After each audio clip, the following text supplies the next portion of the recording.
So I attempted to make Emerald Amethyst work in Rise of the Floodborn. This deck was pretty much the way to play Emerald in Chapter 1. I think it was settled on as the best color combination. And this deck type did have some early success at the start of the release of Rise of the Floodborn, but since then, I think there are just better color combinations that you could use with each of these colors, and this deck doesn't really offer all that much. That being said, I did play 9 matches or 8 matches in the lab. I won 5 and I either lost 3 or 4, I can't remember. But all 3 of the matches that I lost were against steel variants. And while you would think that this deck list has a better chance against steel than amber amethyst, the end result is usually just the same. Because while steel can still out your board, they're also doing stuff on their own board that you wouldn't be able to deal with as a primarily aggro deck. So because of that, I think Hyper Aggro is still probably the better aggro choice. The bounce stuff that you get with the Emerald package to assist or synergize with the Amethyst package doesn't really work all that well or is needed.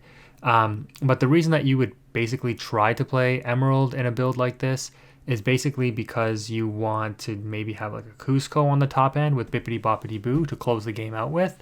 Because with this combination, the Cusco can just drop, be readied back up, or bounce back to hand with Bippity Boppity Boo or Arthur or the Mim cards, recast and close the game out with. But overall, it's still just not as powerful as it used to be. In this first matchup here, you're going to see us go up against, well, obviously a steel deck, which is weird. When I was playing, I think like the 8 matches that I played, I think like 7 of them were steel, which is crazy, and like only 1 non-steel. So the reason I wanted to test this out was to mainly go against Ruby Amethyst, but I didn't run into a single one, unfortunately. Regardless, though, we're going to see how this match goes. When you see that your opponent discards a Grab Your Swords, usually it means that they have another one in their hand.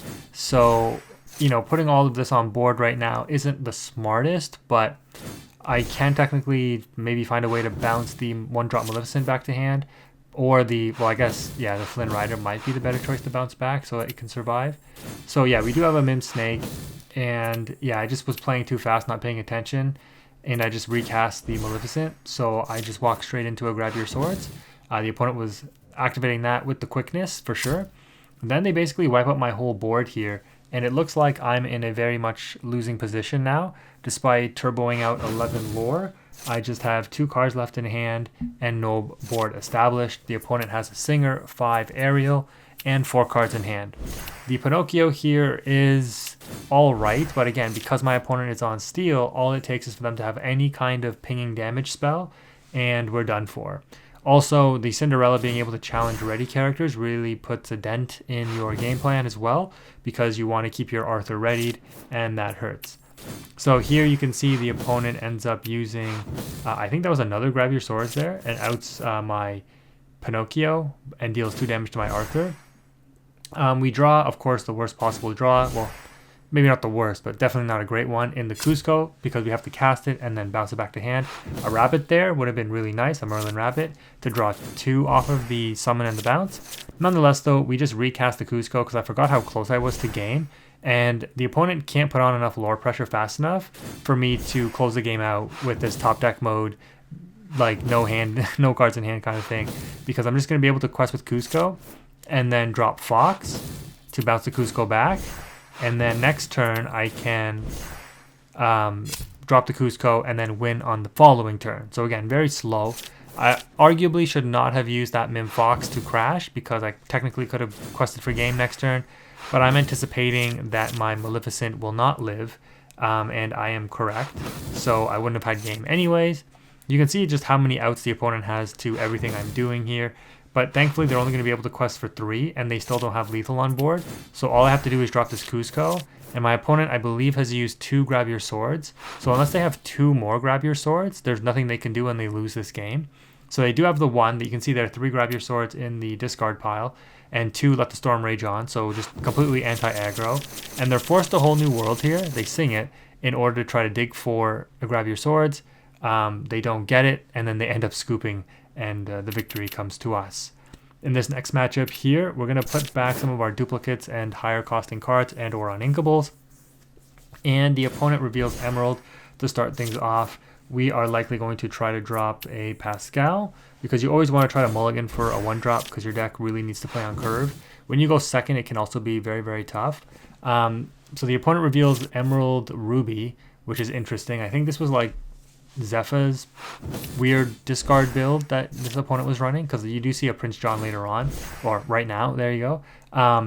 But, you know, aggro should have no problem with this, hopefully, because we're used to playing in top deck mode. We just want to turbo out as much lore as possible. So on turn 3, I go ahead and I drop the Maleficent.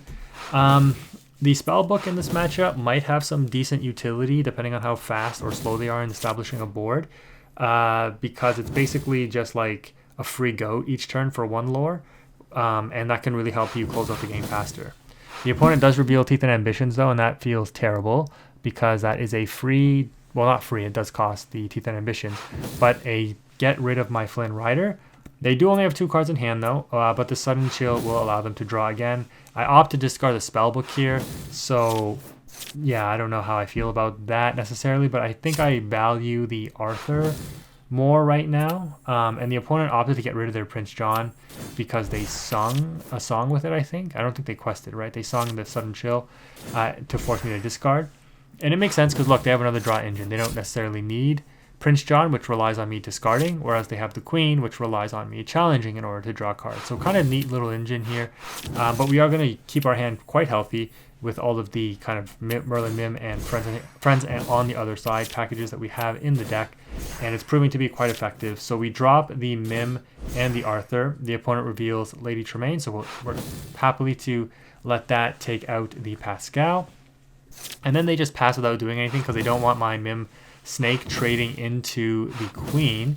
So we're just going to quest with both Arthur bounce, and then we can essentially just set up the loop where the Mim Snake bounce backs the Arthur, and then we redrop the Arthur. So we just loop this a whole bunch of times, and we get 4 lore each turn.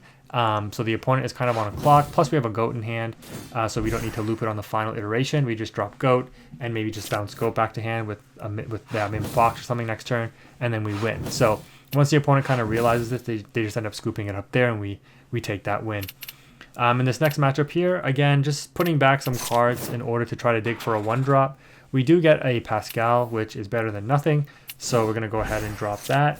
More often than not, I find myself inking the Enchantress and not really playing it, so it might be an indication that you can cut that for something more useful, hopefully. The opponent, I believe this person was on Amber Steel Song as well.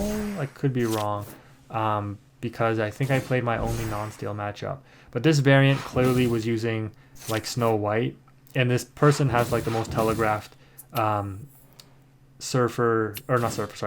Stitch in hand to just kind of hopefully pop off with a bunch of low drops and or Whole New World after.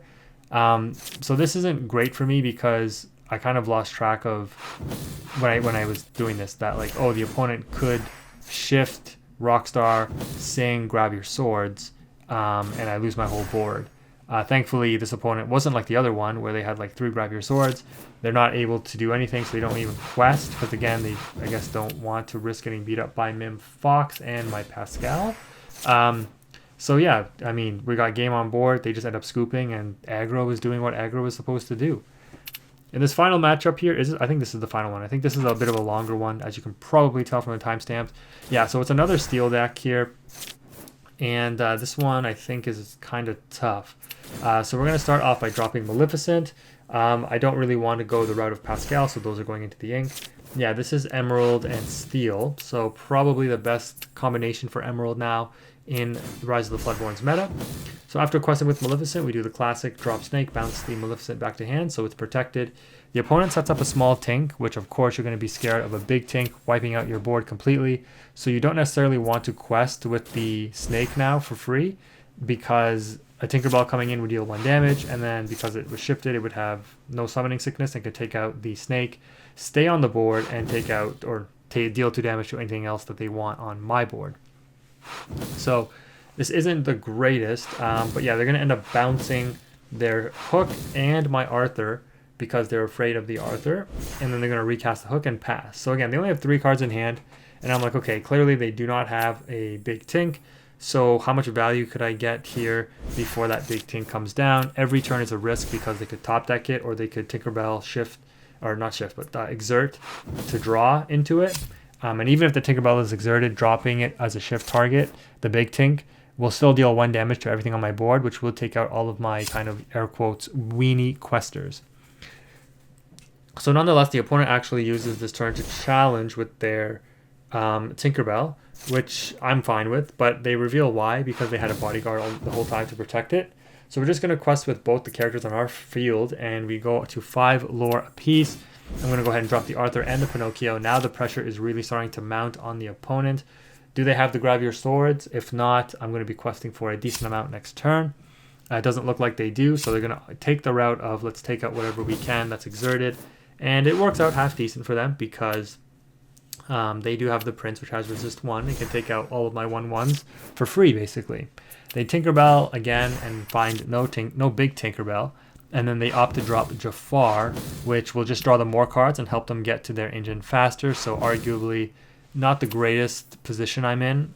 And this is why it can be a little frustrating, because you're basically relying on the opponent not having specific cards that you know that they probably play, like Big Tinks and Grab Your Swords, in order for your game plan to go off. And that's why I think I'm just not a big fan of aggro in general, where sometimes, it's still very good and it can win you a game very quickly, but at other times it's like hopeless because the opponent just has the perfect answer to everything that you're doing, and the deck literally can't fight back. All it can do is quest, right? So again, it's very low to the ground. It's all you can really do. But right now I'm threatening lethal. The opponent is reaching, trying to draw into a Tink or a Grab Your Swords, I'm guessing. They might not even play Grab Your Swords. It might just be Big Tinks, but based on how I'm seeing their deck list being constructed, they seem to focus a lot on Floodborns. And obviously they don't have the Bucky, and they're playing Prince Johns. But yeah, after a little while, they kind of just realize that there's nothing they can do, and I think they just end up scooping here because even challenging my characters there, it doesn't do enough. Yeah, they're going to bounce. We only have 3 lore, so we'll go to 19, but if there's a way to out the goat, which we can, no, because it'll crash. It'll have to crash into the Prince when it quests. But the game is essentially over because, yeah, I just kill the goat at some point and I win the game. So the opponent just scoops and wraps it up there. That's going to do it for this video. Let me know what you think of this deck list. I just wanted to post it as, a fun deck that you might enjoy playing if you like bounce. If you made it this far in the video, thank you again for watching, though. Quantum is out.